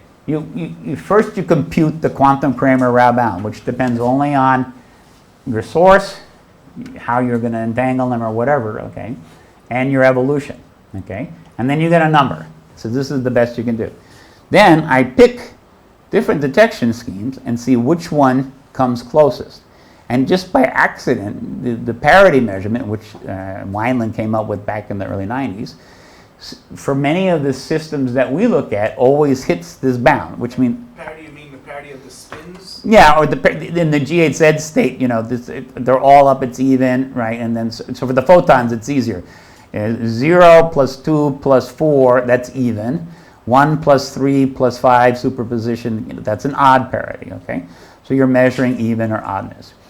Now, parity has other problems. It's kind of susceptible to noise and other things, but at least I can give you one operator and say if you implement this in the lab, this is the, it hits the limit and it's the best you can do. All right. But then now I add noise and loss and dephasing, and then I'm like parity doesn't do so well, and then we say, well, can we modify parity? So this is the game we're playing now. But the beautiful thing is we have this limit that says the limit rules out the crazy Dowling state with the 1 over n squared, right? Okay, which is the crazy Shapiro state. You remember the Shapiro state? Claimed you could get the delta phi is 1 over n squared. This is before your time. There was a big debate about the Shapiro state, and he beats the Heisenberg limit by a quadratic amount, and turns out to be nuts, okay? Which is why I wrote a paper on it too. I just took Shapiro's state, and I just said, okay, I can actually make a state in the lab that's almost has the same properties as the Shapiro state, but their detection scheme was crap. That was their estimator. Their estimator was crap. Now we know you can't ever beat. It's still. Okay, something that, look, when you plug this in and you're talking about possible ranges of the Fisher information, you always get something that looks like 1 over n. So Heisenberg limit is probably the best you can do. But still, Heisenberg limit is now old-fashioned. We don't talk about Heisenberg limit. We talk about quantum Cramer-Rao bound, okay? So 1 over, you remember, Heisenberg's limit is not invented by Heisenberg, and it's not a limit. You can beat it with using two-mode squeeze vacuum. You remember my paper on that, right? Okay. So that's old-fashioned, and that was just a made-up thing. This is some rigorous thing that we think, okay, you can't ever beat this. And often it gives you the Heisenberg limit, but they're not equivalent to each other. Okay. So yeah, the classical, so recap, I have an input, evolution, and detection. That's the classical Cramer-Rao bound. It includes the detection scheme. The quantum, I don't care. It's one of these guys on the list is optimal. I don't know which one, but I don't care as the theoretician. No matter what you come up with in your lab, you can't beat this. Okay, so that's the liberating thing. So asymptotic achievability, this just means, this goes back to the derivation of both the classical and the quantum Cramer-Rao bounds from the Bayesian analysis. So it means in the limit of infinite number of data points, you can always hit this. Okay, so then the question is how good you can do with a finite. Unbiased estimator, all of this was for unbiased estimators. Remember, the room is a biased estimator because it's, so you can now modify this for unbiased estimators and do all kinds of stuff. But I wanted to get you a state is optimal if, this is actually, notice the approximation sign, okay? So in my two-mode squeeze vacuum where we beat the Heisenberg limit, we beat it by a small amount, okay? And so it's on the order of the Heisenberg limit. We don't go from 1 over n to 1 over n squared. We go from 1 over n to something slightly smaller than 1 over n, okay? So this kind of tells you that you're never going to get, the Shapiro state is crazy and everything else is great. John, can you go back to that? Yeah. An observable is optimal for a probe state if the classical Cramer-Rao bound and the quantum Cramer-Rao bound are equal. I don't understand what you mean by that. I don't either, because I copied this from Kaushik's PhD thesis. What does it even mean? An observable, so the observable, the probe state is what you're sending in, okay? I think the observable is the detector. This is one of the POVMs. That's what the observable is, okay? For a probe state, if the classical Cramer-Rao bound equals, I don't know what that means, okay? But in practice, if you really want to calculate this thing, you have to go over all possible measurements. Right. So you do, normally that means you actually find what the optimal one is. No. That's the sad news. Because it could be an infinite number. Yeah. It tells you this is the best after you optimize over all detection schemes, but it does not give you the optimal detection scheme. So you can run into problems. Okay. I have a question on this. Sure. About the parity. So when you never measure parity. You measure, like say, spins that are up or down. And then you bin them. If there's an even number that's... So isn't that the same thing as saying that the best you can do is measure difference in one spin? Yeah. So if you, let's go, I'm more familiar with the Mach-Zehnders, okay? So let's go photons, and then we can translate via the Rosetta Stone, okay? So one way to implement parity is to have a photon number resolving detector, like a guy has in his lab. So that's measuring individual spins, but it's in individual photons. And so if the photon state comes in and it goes click 2, I say that's positive 1. If it goes click 3, that's minus 1. So I can implement parity by doing single photon measurements, which is exactly what you just said. And I think you probably should state the reason why that would be considered a parity is because of the Vigenere function. Let's state that now. I was slightly ahead on the slides, and I thought, okay, someone will ask a question, and it will be John Howell. Okay. So the problem is, to get a good measurement of parity, you have to take a lot of data. You have to measure all bin, and all of this kind of stuff. And you need a photon number resolving detector or something, which is, they're getting better, okay, but you would like to do something that's slightly different, okay. So I haven't actually talked about the Vigenere function, so this is going to make it a little tricky. But I have talked about these distributions in phase space, right? Remember? The vacuum is here. The coherent state is here. You can have a squeezed and displaced vacuum, all of these guys, right? And this is, we call this X in P. Loosely, you're going to hate this. This is, there's one frame where this is the electric field and this is the magnetic field. If you actually look at the second quantization, I like to think of it like this. So you cannot measure the electric field and the magnetic field simultaneously, roughly. Okay, but it doesn't matter what this is. We'll call it X and Y. Okay, so you can make these. So what the heck are these blobs? Okay, there's something called the Vigenere function, which I'm not going to spend an hour introducing, but it's a function. So let's go back to something we all know and love. Let's call this P and X. I can write down a Vigenere function for a harmonic oscillator. Okay, and the Vigenere function is a two-dimensional quasi-probability distribution.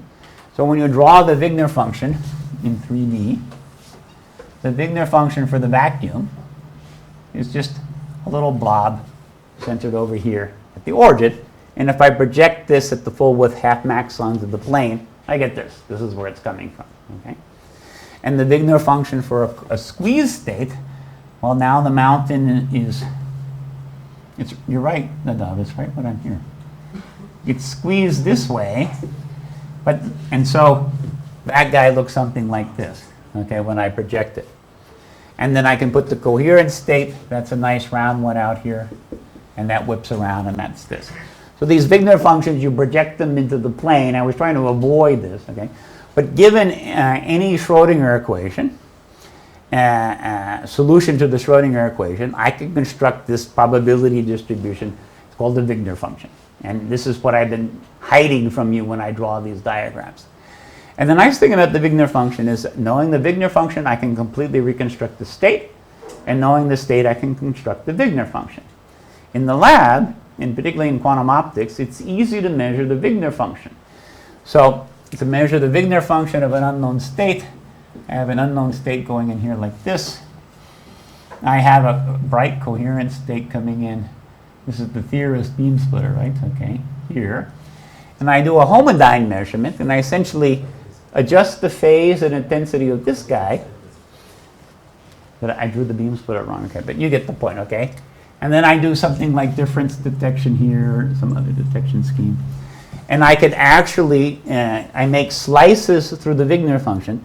So this is called quantum tomography. So when you go have X-ray tomography to look for a tumor in your body, some cancer, right? They put you in a machine and it shoots little beams of X-rays, okay, which doesn't give you a picture. So there are slices through your body, okay? At each level on your body, there's a little slice. Then you reconstruct the image from the slices using something called the inverse radon-Nikodine transformation. Okay, so this is exactly the same thing. I'm making slices through the Vigenere function. So there's one slice here, another slice here, another slice here, another slice here. And that's just, those slices are by controlling the phase of the local oscillator. And so you can't, I don't know if there's an analog with spins to do this, but this is the quantum optics way to do this. You can measure the Vigenere function, but I don't know what the analog of Homodyne is. You would have to actually just count the different spins. So if I know the Vigenere function, then I know the state. Now, this is what Professor Howell is getting at. And again, I'm trying to not go down too many rabbit holes in the remaining 15 minutes. The parity operator, so this parity operator, is exactly what you said. Okay, everybody says, well, okay, you're going to have to blah, blah, blah, make all of these spin measurements and Bennett, this noise and everything. And then Girish Agarwal, who's now at Texas A&M, I was visiting him, and I had a student visiting with him, and he goes, and I'm describing this, but I said, you know, and he goes, well, the Vigenere function is, at the origin, is equal to the parity operator. And I go, what? Okay. He goes, yes, it's in one of my papers. Okay, so you read Agarwal's paper. So this Vigenere function is a function of x and p. And so x and p now, we're talking about x and p in a harmonic oscillator. If I measure the Vigenere function at the origin, up to a factor of pi, this is equal to the expectation of the parity operator. Okay, so what's so important about this is that I need lots and lots of slices to reconstruct your body, right? Okay, or to reconstruct any arbitrary Vigenere function. But I don't need the whole Vigenere function, I just need it at the origin. So maybe with one or two Homodyne measurements, I can get the Vigenere function at the origin, which is parity for quantum optics. Okay, so you're right, the parity operator photon by photon is tricky. Now, Heisenberg does this. There were two experiments where we actually got the super resolution. And one of the, and I talked about this, you implement parity. Heisenberg implemented with photon number counting detectors, Bindum.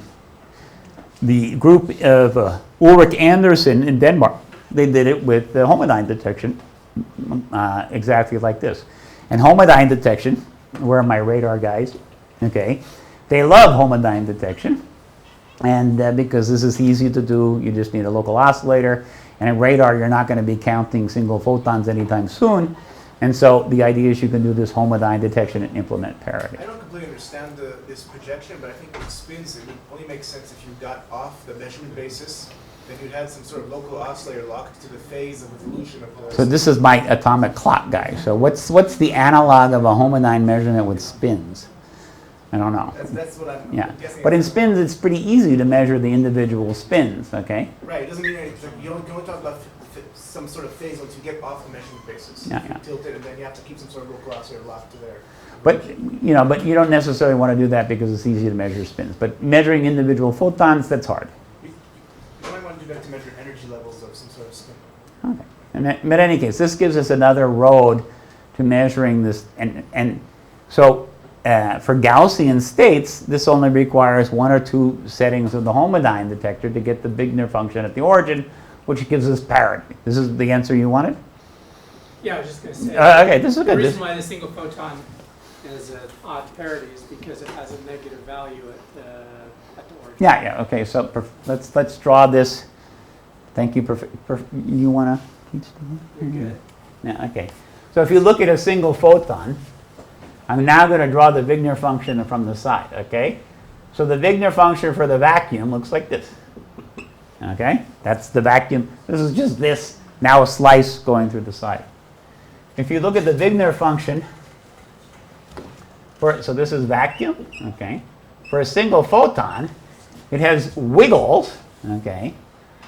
And then it goes down like this, and okay? And this is -1 in some units, okay?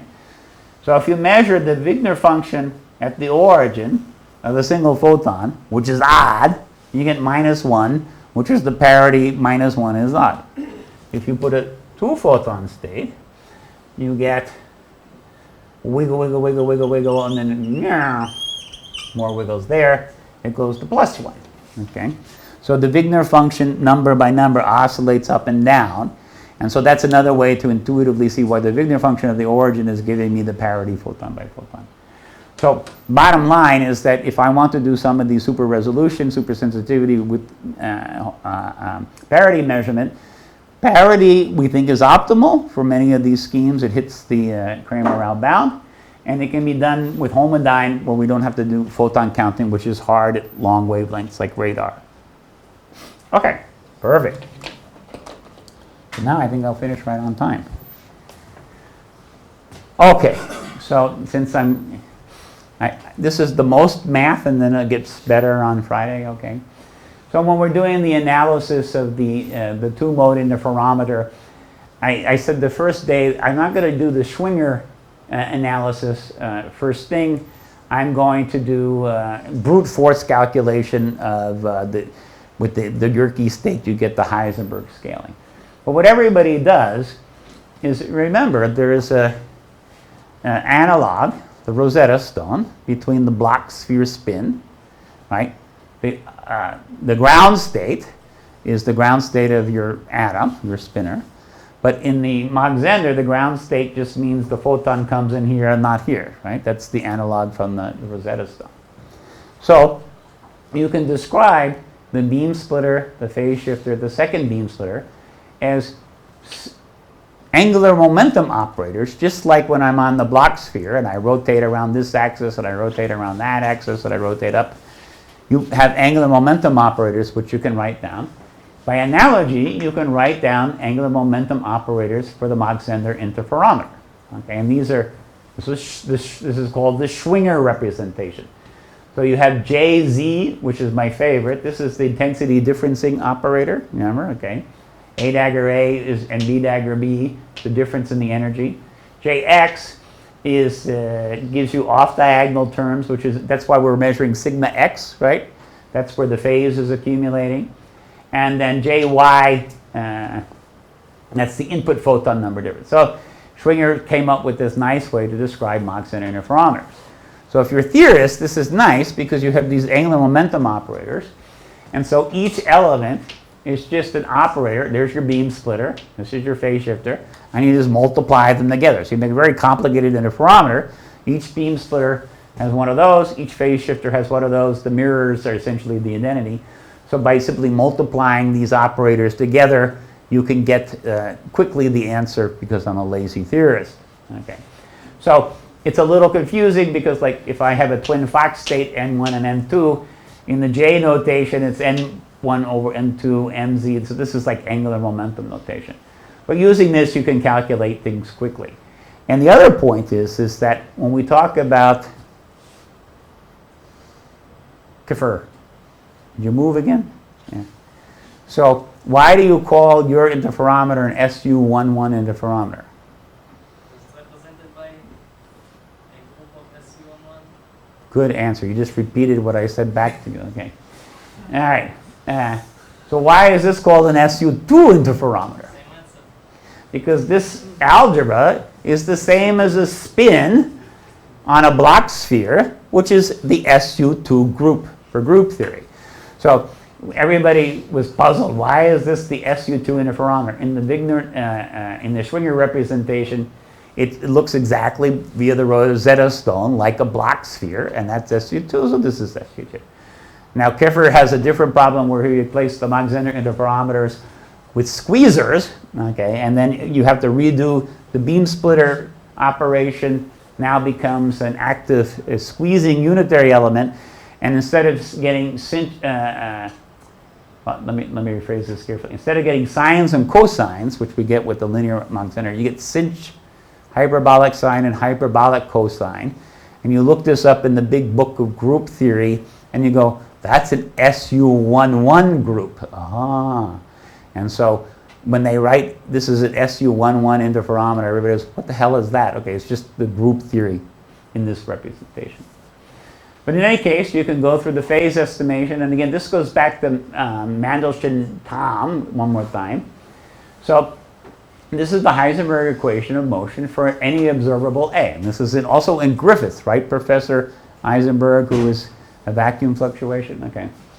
So the evolution, okay, is just given by, well, in the old case, this would be the Hamiltonian, but now this is JZ, which is my operator that I'm using here. So you take the commutator, you expectorate it, and then that gives you the derivative of A.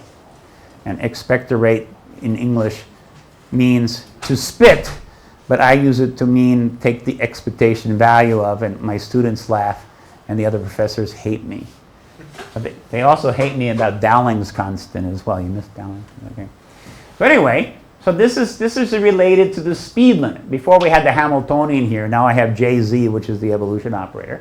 But there's a certain speed, and this was d by dt, now it's d by d phi. When you have this kind of evolution, you can accumulate phase only at a certain rate. You're limited by the Hamiltonian evolution, which is guided by this commutator.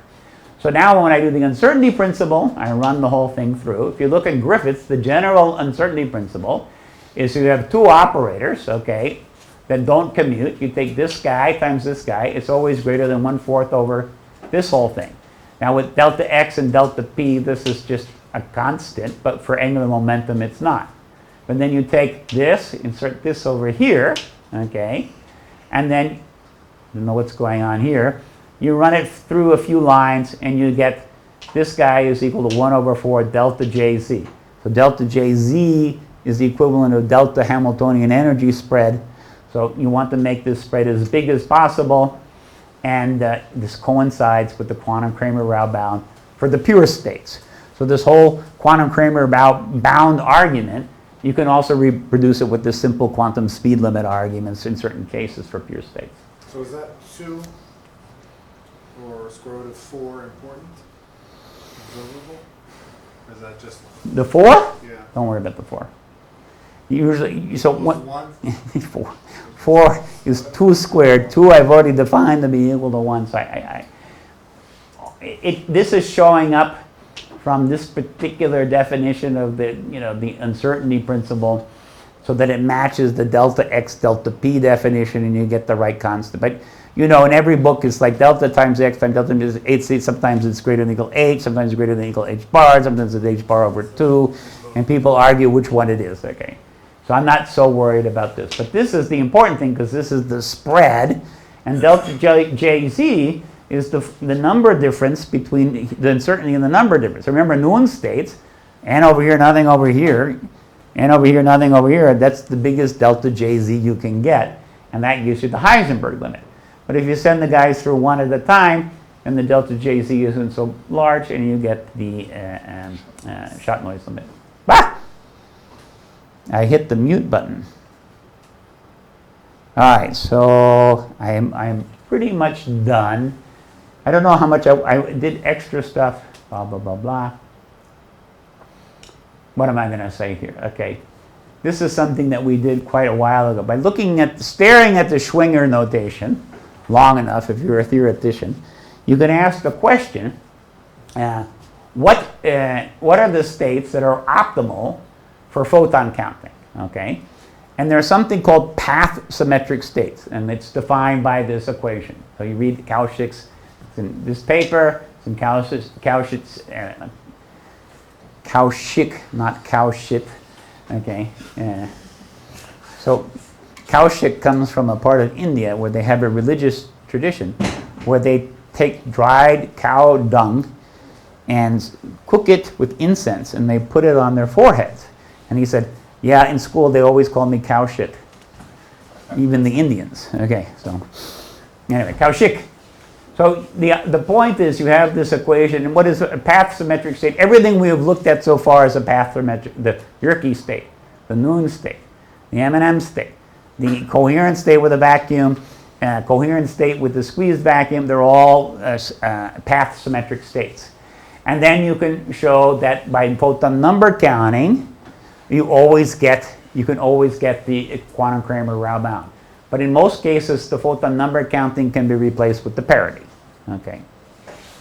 And so, depending on what your detection scheme is, and so, there might be other detection schemes that hit the quantum Cramer-Rao bound, but once I find one, I just say, I'm not going to keep looking. How do I actually implement this in the lab? Okay, and that's the whole discussion with the Vigenere functions. And there's your parity operator, and this is the shot noise limit, and we're showing this is squeezed vacuum, and this is anyway. These are different plots in the paper. This is the phase resolution. This is the super resolution, and this is our scheme. This is Plick, Dowling, and Agarwal.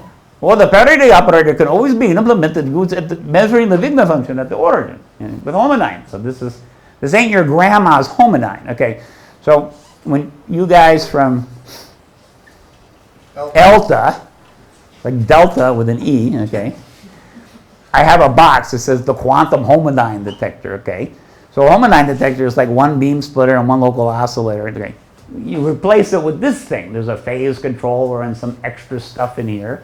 Okay, and you have 4 detectors instead of 2. So it's Homodyne, but not your grandma's Homodyne. It's just something a little special. And the promise of this is that if you do this at high power, you get the super resolution. But at high power, you guys don't care. You can easily beat Rayleigh. But at low power, you get the Vigenere function at the origin implemented by... My grandma has a Homodyne just like your grandma. Well, your grandma's special. We know that. Okay. And but you implement this instead of regular Homodyne. You get the parity at the origin. You get the Vigenere function at the origin, which is parity. In the few photon regime, we only get a few return signals, and you beat the Rayleigh diffraction limit. All right. And 40. And I'm almost right on time with including the break. It's actually 2 45-minute lectures with a break. So depending on the break, I should end at 5:45, but there was a break, so I'm a little ahead. Oh, okay. So this is the most, I don't want to scare everybody away. So this was the most mathy thing. So you were not here for the debate. So a guy says, look, you come and give some lectures, and Hebrew University will pay all your expenses so I don't have to, and then we can work. Okay. I go, oh, that doesn't sound bad. And then 14 lectures later, 14 hours of lectures, I'm nearly dead. And then Barak Dayan says, here you're giving lectures at Hebrew University. Weitzman is jealous. We want lectures at Weitzman too. And I said, okay, maybe one at Weitzman. And then Ave Per says, well, if you're going to Weitzman, you have to go to Bar Ilan. Okay, so I'm already giving 14 hours of lecture. And then their idea is put me in a taxi every day on the day I'm not lecturing and ship me across Israel to give even more lectures. And then Avi says, this was the killer. He goes, and you can go on the lab tour. And I said, no, okay. So I Skype with Barak once a month. And I said, I need Dowling's pit bull. I'm not going to Weitzman. I'm not going to Bar Ilan. I'm not going to get into a taxi and go anywhere. I'm not going to go on a lab tour. And I'm not giving any more lectures. And if people want to come to talk to me, where's Yaron? You have to come to where I am sitting, okay? I don't care how good your coffee is, okay? Because I'm already doing all of this other stuff. And so there was a debate. How much more jobs could we give Dowling before we kill him? Okay, this is between Barak, a guy, and so I'm not dead yet. Why did you go to beam splitter? Superposition. But the problem is, if I go through the beam splitter, if they measure me in Bar Ilan, I collapse. Dead or alive. That's only a 50-50 probability. So after the negotiations, this is Israel, so negotiations go on for a month. They said, okay, instead of giving extra talks at Bar Ilan and Weitzman, what you're going to do is give a talk on Israeli Friday, Thursday, that is a review of everything that you talked about already, okay, which is crazy. So I said, sure. So what I'm going to do on Thursday, since they haven't come to any of the other talks, they won't know that it's not a review, okay? So everybody is coming from Bar Ilan the mountain must come to Mohammed, the old thing. Okay. So after all of the discussions, they're all coming down on Thursday. Which room will it be in, this one or the other one? No, the other one. Yeah, okay. So there's going to be Bar Alan and there's going to be Weitzman, and they think they're getting a review of the entire course. But that's not true because it's unfair to you guys who signed up. But I'm going to do something fun where I'm going to talk about quantum networks of quantum sensors, which is, this is hooking the quantum sensors LIGOs with instead of a kilometer long arm, a several thousand kilometer long arm. Imagine making a phase array of LIGOs to detect gravity waves, or a phase array of optical telescopes over distances equal to the Earth's diameter, okay? So now, the first step is, what is a quantum sensor? You now know that. So then the second question is, how do I hook them up? And you need a quantum internet. So I recommend you buy my new book when it comes out, which is titled Schrodinger's Web, The Race to Build the Quantum Internet. Now, in the file is my previous book, free PDF, Schrodinger's Killer App, Race to Build the Quantum Computer. So that's almost done. We've got Google and IBM fighting over who's got the best. So the quantum internet is the next new big thing. And the question is, what are you going to do with the quantum internet? Well, you can hook the sensors together. So we're going to make gigantic sensors the size of the Earth. We put them in orbit. And the Chinese are talking about making entanglement between Earth orbit and lunar orbit. So now I have a synthetic aperture that's the diameter of the moon's orbital radius around the Earth. What can I do with that, John? Gravity waves from the cosmic background radiation.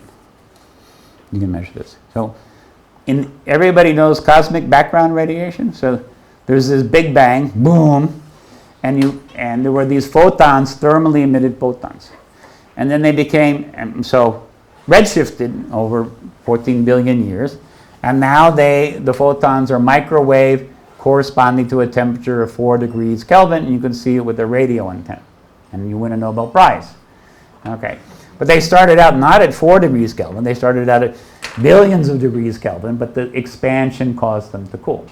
So every quantum field, should have been produced in a thermal state at the Big Bang, including gravity waves. So the theory says that there is a cosmic background radiation, not of photons, but of gravitational radiation, okay? So the LIGO is specifically designed to see these inspiraling black holes. The wavelength of those is approximately the wavelength of the LIGO arm, and everybody in ELTA knows if you want an antenna, you build the antenna dipole length the same length as the wavelength, okay, for efficiency. But some of these long wavelength remnants from the cosmic background radiation of gravity waves are huge, about the diameter of the Earth. And so people talk about how could you see such things, and so I will give you the most crazy idea how you could do this on Thursday. Okay? And that'll be the end. And so, who is registered? So you have to send me a one-page, what I learned from reading one paper, okay? And don't worry, I probably won't read it, okay? But you have to send this for your grade. And a guy suggested, when is the final exams? It's not for 2 weeks, right? Yeah, exams started 2 weeks. Exams started 2 weeks. In a day. So when do you have to post grades? 10 days after that. So what date would that be? Around February 5th. That's when you have to post grades. Well, if the exam is on 10 days after the exam. Okay. Whenever it is. So I want the reports by January 31st, because I have to pretend to read them for 5 days and then figure out how I'm going to post the grades, even though I have no access. Send them to Racah. Yeah, I will send them to Racah. Okay. But I need at least 5 days between when I get the reports. I will actually read them, unless they're in Hebrew. I'm not taking off credit if it's badly written English, but your English is probably better than mine. Okay. So that's the plan. So you're going to see all these bewildered people from Weitzman and Bar Ilan wondering what the heck is going on, and you know the joke. So John, thank you. You going to dinner? No. Yes. I just asked my wife Nadav, you going to dinner? I still don't know. Yeah, okay.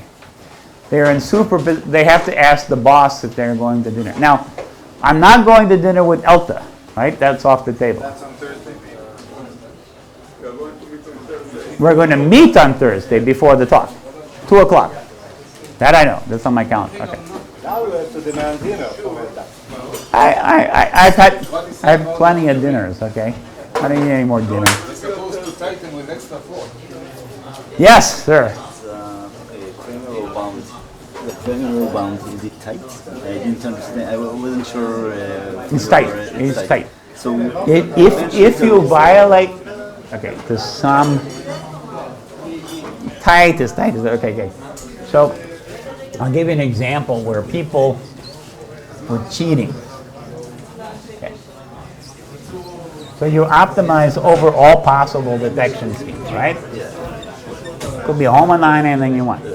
So people were doing something like this, where they prepare some state, okay, and psi, and some entangled state A, B, and they send it through the phase shifter, okay, and then over here they optimize over all the detection schemes, okay? And they were getting better than the Heisenberg limit. In one case, they got infinite precision. Delta phi is equal to 0, okay? So that's crazy, okay? So, and I refereed the papers and said, this is crazy, but I don't know why, okay?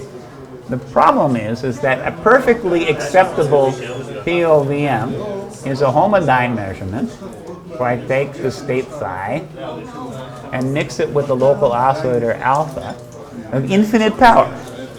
Okay, if it's infinite, then it's not a POVM. But if it's for any non-infinite number that's large, okay, so he was finding this when you optimized over this. So this is a hard limit. However, if you had an infinitely powerful local oscillator, you would just put it in the front and screw with that, just like LIGO does, and use that, okay? So this was we found out people were cheating, okay? So now we have a way where we can do phase, we call it phase scrambling, which kills off this kind of cheat, okay? So it is tight if I have an infinitely powerful laser, okay? So now when people write a paper, even I am guilty of this. I published a paper where I calculate quantum Cramer bound and say this is the best you can do, and it turned out to be wrong, okay? Because not quite infinity, but there was local oscillators.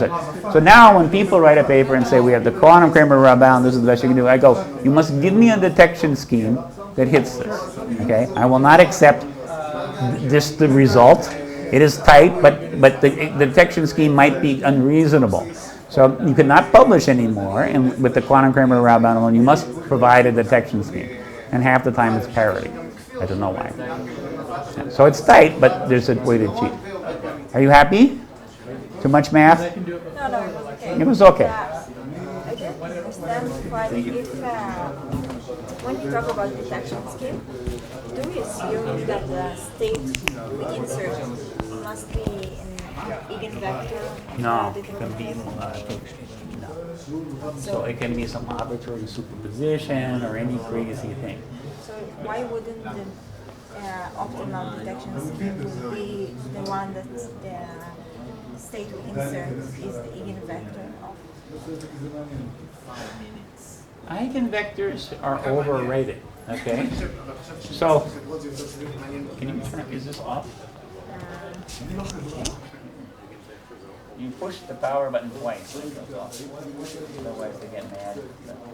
Hold the power button down. Yeah, I remember. So, an eigenvector of the electroharmonic oscillator is this. So I could send a Fox state, okay, through a phase shifter, and then I get e to the I by 10. Okay, that looks good.